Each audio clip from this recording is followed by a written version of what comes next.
चलिए, past perfect है। देखिए, पास्ट का अर्थ सभी को पता है, भूत होता है ना, और टेंस का अर्थ काल होता है, और परफेक्ट का अर्थ होता है पूर्ण। परफेक्ट का अर्थ पूर्ण। तो अगर पूरे का अर्थ देखा जाए तो हो जाएगा पूर्ण भूत काल, पूर्ण भूतकाल।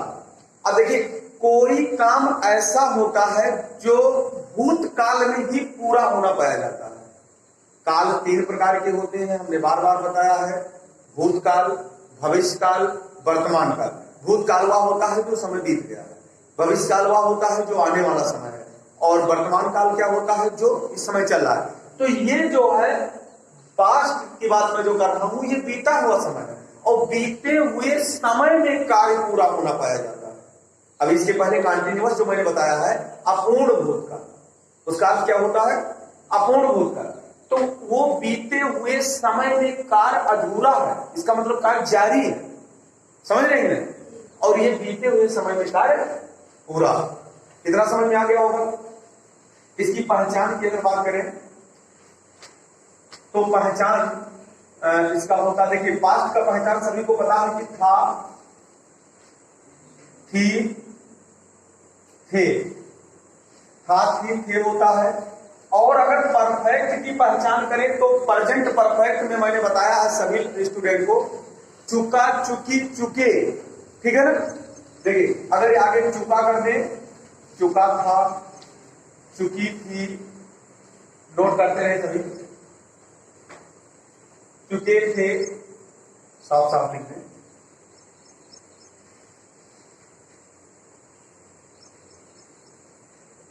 चुका था, चुकी थी,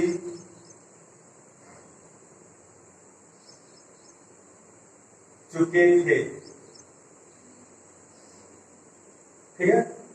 देखिए, अगर पिछला हमारा ये पिछले पढ़े होंगे प्रेजेंट परफेक्ट, ध्यान देना सभी लोग, प्रेजेंट परफेक्ट पढ़े होंगे तो प्रेजेंट परफेक्ट में भी यही बताया गया।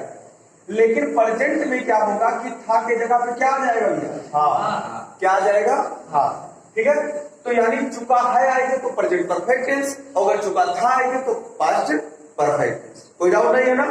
चलिए, लेकिन इसके अलावा भी इसका पहचान है, इसके अलावा भी इसका पहचान है। क्या है, किसी क्रिया में, किसी क्रिया में आ, ठीक है, किसी क्रिया में आ, ई, या, ए,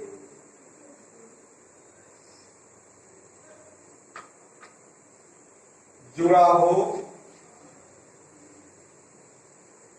और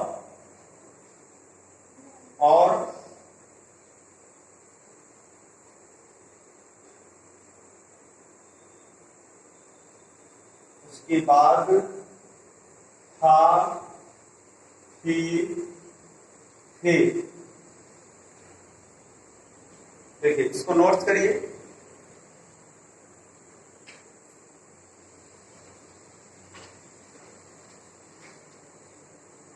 देखिए, अगर चुका था, चुकी थी, चुके थे आ रहा है तब तो बहुत सरल पहचान। चुका था, चुकी थी, चुके थे आ गया तब तो क्लियर है कि पास्ट परफेक्ट टेंस हो, उसमें कोई दिक्कत नहीं है। लेकिन इसके अलावा भी एक पहचान है कि किसी क्रिया में कोई क्रिया हो और उस क्रिया के अंत में आ जुड़ा हो, ई हो, या हो, ए, मतलब ऐसा इनमें से कोई एक, और उसके बाद क्या हो, था, थी, थे हो। जैसे कह दिया जाए किया था, ठीक, लिया था। यहां पे देखिए, या आ रहा है ना, और या के बाद क्या आ रहा है, था आ रहा है ना, समझ में आ रहा है ना। तो ये या किसमें जुड़ा है, लिया, यानी लेना भी एक वर्ब, समझ में नहीं, लेना वर्ब है कि नहीं। वर्ब वही होता है, मैंने बार बार बताया है कि जिस शब्द से वाक्य में ऐसा कोई शब्द हो जिस शब्द से शरीर का कोई ना कोई अंग कार्य करना शुरू कर दे। जैसे कह दिया जाए कि तुम रो रहे हो, बताइए इसमें ऐसा कौन सा शब्द है जिससे शरीर का अंग कार्य करना शुरू किया? तुमसे हो ही नहीं। और रो रहे हो, इसमें रोना जो शब्द आ रहा, रोना अगर भाई बताया जाए कि रो रहे हो और रोना शब्द लिया जाए तो क्या तुम रोगे तो ऐसे शांति से खड़े रहोगे? रोगे नहीं, रोगे ना। अरे रोगे तो मुंह डोली, देह डोली, मतलब कुछ ना कुछ तो होवे करी शरीर में परिवर्तन। तो ऐसा शब्द ढूंढिए उसमें वाक्य में कि जिससे शरीर का अंग कार्य करना शुरू कर दे, और शरीर का अंग कार्य करना शुरू करे जिस शब्द से, वही शब्द क्या होता है? वर्ब। समझ में आ गया? और वर्ब में हमें क्या जुड़ा मिलना चाहिए? आ, ई, या, ए में से कौनो या, ठीक है। और उसके बाद क्या होना चाहिए? था, थी, थे। और अगर उसके बाद था, थी, थे नहीं आ रहा है, ठीक है, यदि उसके बाद था, थी, थे नहीं आ रहा है, तो ये मैंने इसके पिछले वाले वीडियो में डाल चुका हूं, उसको देख लेना। वो पास्ट इंडिफरेंट टेंस में आएगा, समझ रहे हैं। और अगर था, थी के साथ आ गया है तो पास्ट परफेक्ट में जाएगा। पहचान तो क्लियर है ना? कोई डाउट नहीं है? अभी इसके बाद डाउट अगर होगा तो पूछ लेना, ठीक है। चलिए, जैसे किया था, दिया था, लिया था, आई थी, गई थी, सोया था, नहाया था, आए थे, गए थे, नहाए थे, तमाम ऐसे आएंगे। समझ गए ना सभी लोग? आगे देखिए। अब इसका अगर हेल्पिंग वर्ब की बात किया जाए, सहायक क्रिया, सहायक क्रिया, सहायक क्रिया की इंग्लिश क्या होती है? Helping verb. क्या होता है? हेल्पिंग वर्ब, ठीक है। और हेल्पिंग वर्ब की अगर बात किया जाए तो इसमें सभी कर्ता के साथ, सभी कर्ता के साथ, सभी कर्ता के साथ हैड का प्रयोग। ऐसा नहीं है कि प्रोजेक्ट में हमने बताया था कि उसमें हैज और हैव दो चीजें प्रयोग होगा। क्या होगा? हैज और हैव। तो हैज भैया कुछ और कर्ता के साथ लगता है, हैव कुछ और कर्ता के साथ लगता है, लेकिन इसमें अकेला क्या प्रयोग करना? केवल हैड। और जब अकेला एक ही चीज प्रयोग करना है तो सभी कर्ता के साथ प्रयोग होगा, इसमें तो कोई डाउट नहीं है। हाँ, एक चीज और होगा, B3 लगेगा। क्या लगेगा भैया? B3 का मतलब होता है वर्ब की तीसरी अवस्था, और वर्ब की तीसरी अवस्था सबके बुक में दिया हुआ है, और उसको ढूंढने के तरीका भी मैंने बता दिया है। बस B3 जानते होंगे ना, B3 कैसे ढूंढा जाता है? सूत्र लिख लीजिए। सूत्र, पहले सब्जेक्ट होगा, उसके बाद में होगा हैड, उसके बाद में होगा B3, उसके बाद में होगा O, उसके बाद C, ठीक है। देखिए, पास्ट परफेक्ट टेंस जो पढ़ रहे हैं सभी लोग, इसमें ये तो अभी एक सरल सूत्र लिखा गया, सरल सूत्र। अभी पास्ट परफेक्ट टेंस में इसके आगे अभी मैं और नियम बताऊंगा। इसमें दो सेंटेंस का जोड़ होता है, पहले और बाद से। किसे? पहले और बाद से जुड़ा होता है कि डॉक्टर के आने से पहले रोगी मर गया, इस प्रकार का सेंटेंस आता है। लेकिन पहले हमें सरल वर्ड को देख लेना, सरल सेंटेंस को देख लेना है। सरल सेंटेंस बनाना हमें आ जाए तो उसके बाद और पहले वाला भी क्लियर हो जाएगा। समझ में आया? देखिए, ये सूत्र है। अब इस सूत्र पर हम बनाएंगे कि जैसे कह दिया जाए कि रेल गाड़ी स्टेशन पर आ चुकी थी। रेलगाड़ी स्टेशन पर आ चुकी थी। देखिए, सबसे पहले हमें किसी भी टेंस का अनुवाद करने से पहले हमें क्या करना पड़ता है? उस टेंस को पहचानना पड़ता है। क्या करना पड़ता है? अरे भाई, हम पहचानेंगे नहीं तो बनाएंगे कैसे? जैसे कोई डॉक्टर है, वो डॉक्टर किसी मरीज की इलाज करने जा रहा है, और उस मरीज का वो इलाज करने जा रहा है, जब तक उस मर्ज को वो उसके मरीज के जो है बीमारी को पकड़ नहीं पाएगा, तब तक वो दवा कैसे देगा? समझ रहे होंगे ना भाई। अब जो बीमारी नहीं पकड़ पाएगा और दवा उल्टा सीधा दे दिया तो ये जान लो कि फिर रिएक्शन हो जाएगा, सभी को पता है। भाई उसके है बुखार और मलेरिया का दवा, उसका पेचिस का दवा दे दिया तो क्या काम करेगा? नहीं काम करेगा। इसी तरह से अगर जब तक तुम लोग इस टेंस को पहचानोगे नहीं कि किस टेंस में है, तब तक कैसे बनेगा? मान लीजिए ये पास्ट परफेक्ट टेंस में है और तुम पहचान नहीं पाए, सोचे ये पास्ट कंटीन्यूअस में है, तो तुम बनाओगे क्या? पास्ट कंटीन्यूअस का बनाओगे ना, तो गलत नहीं हो जाएगा। तो सबसे पहला काम क्या करना है, अपने दिमाग में बैठा लीजिए कि कोई भी ट्रांसलेशन हमें करने से पहले क्या करना है? पहचान करना है। क्या करना है? पहचान करना है। और पहचान करने का तरीका ये है, पीछे क्या है?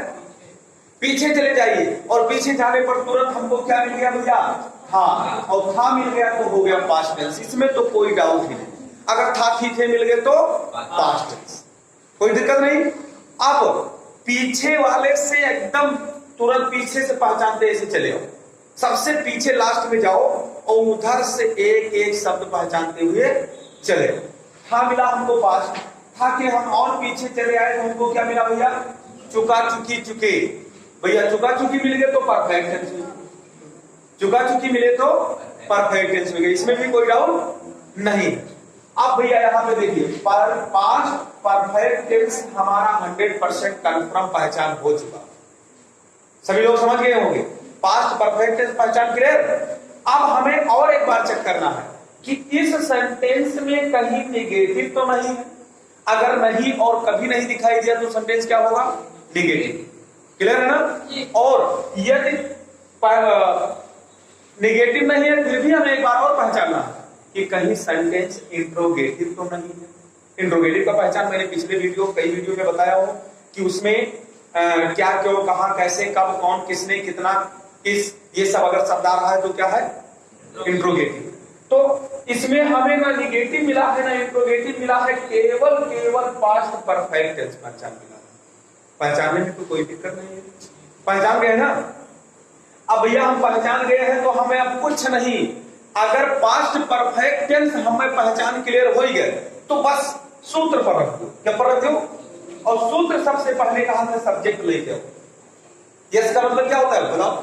सब्जेक्ट। और सब्जेक्ट मैं लेकर आऊंगा और सब्जेक्ट निकालने का तरीका मैंने बताया है कि अंत के दो शब्द पकड़िए, लास्ट के दो शब्द पकड़िए और दो में कौन लगाइए। क्या लगाइए? कौन। और तुरंत सब्जेक्ट बाहर निकल कर चला आएगा। बताइए, चुकी थी या आ चुकी थी तो कौन आ चुकी थी? रेलगाड़ी आ चुकी थी। क्लियर हो गया ना सब्जेक्ट? तो पहले लिख देंगे ट्रेन, सब्जेक्ट हो गया। क्लियर है ना? उसके बाद अब हमें क्या लिखना है? हैड। इसमें हैड लिखा है, एक सभी को बताया गया है कि सभी कर्ता के साथ हमें हैड का ही प्रयोग करना है। ऐसा नहीं कि ट्रेन के साथ कुछ और होगा, आईवी के साथ कुछ और होगा, सभी के साथ क्या लगेगा? हैड ही लगेगा। ठीक है, ट्रेन हैड। अब भैया मैं हैड लिख चुका हूं, अब कह रहा है बी थ्री लेकर आइए। बी का मतलब वर्ब और थ्री का मतलब तीसरी अवस्था। वर्ब कहां पर होगा? चुका चुकी के पहले ही मिलेगा। समझ रहे कि नहीं? या ट्रेन का ऐसा शब्द ढूंढिए जिससे उसके कुछ कार्य करने को बताया गया। ट्रेन आ चुकी थी, ट्रेन का काम आना बताया गया। ट्रेन अगर आएगी, ट्रेन अगर वहां से आएगी, चलेगी, तो क्या ट्रेन के कुछ अंग, अरे भाई उसमें भी अंग है, पुर्जा है, चक्का है, तमाम चीज है, उसको भी तो काम करेगा कि ट्रेन साधारण शांति से खड़े रहे तो पहुंच जाए, नहीं पहुंचे ना। तो यहाँ पे चुका चुकी के पहले ऐसे क्लियर कर लीजिए, चुका चुकी के जो पहले आएगा वही क्या होगा? वर्ब। तो इसमें आना वर्ब है कि नहीं है? वर्ब है। और वर्ब आने की अंग्रेजी देखिए कम होता है। क्या होता है? कम होता है। लेकिन अगर ट्रेन और रेन आने की बात की जाती है तो कम नहीं लगाया जाता, अराइव लगाया जाता है, ARRIVE। और अगर तीसरी अवस्था की बात की जाए तो उसी में ईडी जोड़ दिया जाता है तो अराइव हो जाता है। समझ में आएगी नहीं? तो द ट्रेन, ट्रेन अगर द आगे लगा दे तो और अच्छा लगेगा, आर्टिकल प्रयोग अभी नहीं बताया गया है। तो the train had arrived.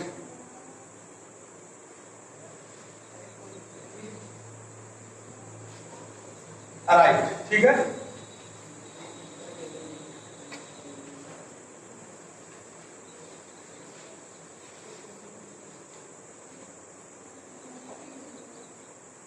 Right,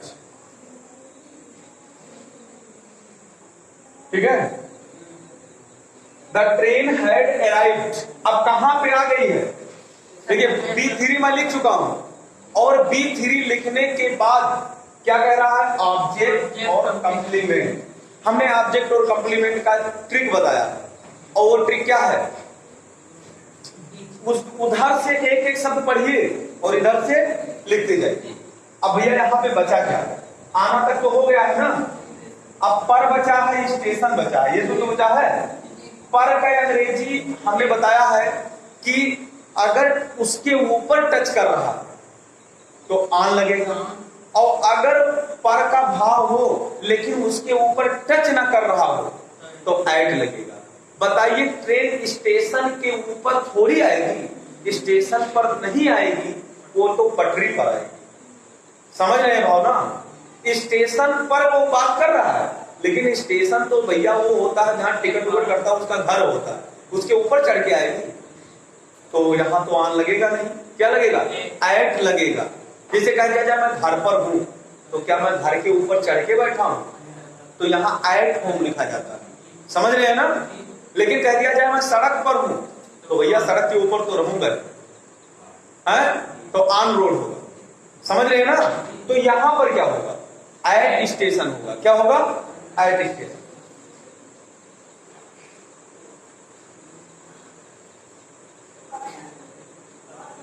देखिए यहां पे सही लिख लीजिए स्पेलिंग, STATION, STATION, स्टेशन। सबको समझ में आ गया होगा? है